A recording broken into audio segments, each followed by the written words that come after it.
राधे राधे दोस्तों, मैं आपको भागवत कथा की एक बहुत ही रोचक कहानी बताने जा रही हूँ। इसे आप सुनिए। कंस को हर जन्म में विष्णु भगवान से मरने का श्राप क्यों मिला था? कंस और कृष्ण की कथा तो हर कोई जानता है, लेकिन कंस से जुड़ी कुछ रोचक और महत्वपूर्ण बातें यहाँ आपको मैं बता रही हूँ। मथुरा के राजा कंस भगवान कृष्ण के मामा थे। कंस ने अपने पिता उग्रसेन को गद्दी से हटाकर मथुरा पे कब्जा कर लिया था। मथुरा के दुष्ट राजा कंस की पैदाइश और उसके जन्म से लेकर कई अनसुनी कहानियाँ हैं या बातें हैं जो आपने पढ़ी और देखी होंगी। धार्मिक मान्यताओं के अनुसार कंस को हर जन्म में भगवान विष्णु के द्वारा मारे जाने का श्राप मिला था। इसी कारण अपने पिछले जन्म में भी भगवान विष्णु के हाथों मृत्यु पाई थी। द्वापर युग में कंस ने हिरण्याक्ष के घर पर उसके बेटे के रूप में जन्म लिया था। इसका नाम कालनेमी था। असुर कालनेमी के 6 बेटे और एक बेटी हुई। बेटी का नाम वृंदा था। वृंदा का विवाह जालंधर राक्षस से हुआ था, जिसका बाद में भगवान विष्णु ने वरण किया और स्वयं तुलसी वृंदावन कहलाईं। कालनेमी बहुत दुष्ट था। स्कंद पुराण की एक कथा के अनुसार अनेक दैत्यों की सेना के साथ देवताओं पर आक्रमण कर दिया था, ताकि वह अमृत कलश को देवताओं से छीन सके। इस पर क्रोधित होकर भगवान विष्णु ने उसका अंत कर दिया। ऐसे में कालनेमी के 6 बेटे यानी हिरण्याक्ष के पोते ने उसके असुर स्वरूप से वो परिचित थे और इस कारण उन्होंने उसका गुणगान करने से मना कर दिया था। इस कारण उन सभी को हिरण्याक्ष ने श्राप दिया था कि वे पातालवासी हो जाएं।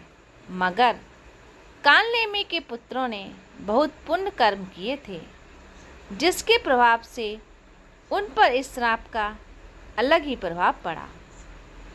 हिरण्याक्ष ने देवी पृथ्वी को बहुत परेशान किया था, जिसके कारण भगवान विष्णु ने 12 अवतार लेकर हिरण्याक्ष को पानी में डुबोकर मार डाला था।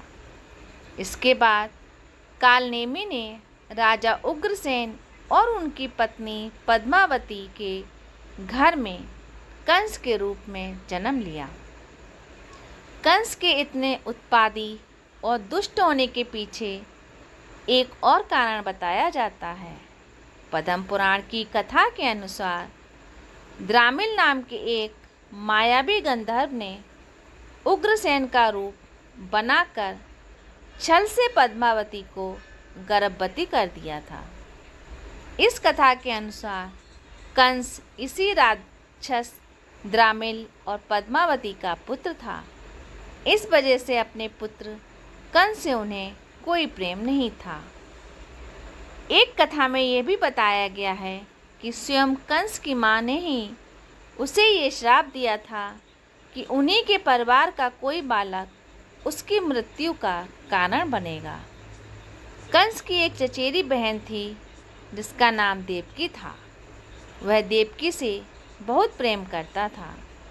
देवकी की शादी पर एक भविष्यवाणी हुई थी, कंस को देवकी का ही पुत्र मारेगा। भविष्यवाणी सुनकर कंस ने देवकी और उसके पति को कैद कर लिया और देवकी की जो भी संतानें हुईं उसने एक एक करके सभी को मार डाला। ये कालनेमी के ही पुत्र थे। उनके 6 पुत्रों ने ही यहाँ पर देवकी की कोख से जन्म लिया था। कथा के अनुसार दरअसल कालनेमी के इन पुत्रों के जन्म पर भी यही श्राप था कि उनकी मृत्यु स्वयं कालनेमी के हाथों से होगी, और इसी कारण इस जन्म में कंस ने देवकी की कोख से जन्म ले रहे अपने ही पुराने पुत्रों को मार डाला। इस प्रकार कंस पर पापों का भार चढ़ता ही गया। आखिर में स्वयं भगवान विष्णु ने कृष्ण के रूप में धरती पर जन्म लिया और गोकुल में पलने लगे, मगर उनका असली उद्देश्य तो कंस से अपने माता पिता और नाना को छुड़ाना था। कंस द्वारा बहुत ढूंढने के बाद जब भगवान कृष्ण मिले तो उन्होंने भगवान कृष्ण को द्वंद्व युद्ध के लिए मथुरा बुलाया। भगवान कृष्ण ने कंस की इस चुनौती को स्वीकार करके बलराम भैया के साथ मथुरा आ गए। भगवान कृष्ण को मरवाने के लिए कंस ने उनके रास्ते में एक पागल हाथी छुड़वा दिया, लेकिन कृष्ण ने जब उस हाथी को हरा दिया और वो मथुरा पहुंच गए। उसके बाद कंस ने उन्हें अपने 2 अच्छे पहलवान मुष्टिका और चाणूर को हराकर दिखाने के लिए कहा। तब दोनों भाई कृष्ण और बलराम ने उन दोनों को भी हरा दिया। इसके बाद भगवान कृष्ण ने कंस से उनकी तलवार छीनकर उनका सर कलम कर दिया तथा अपने प्रियजनों को कारागार से मुक्त कराया।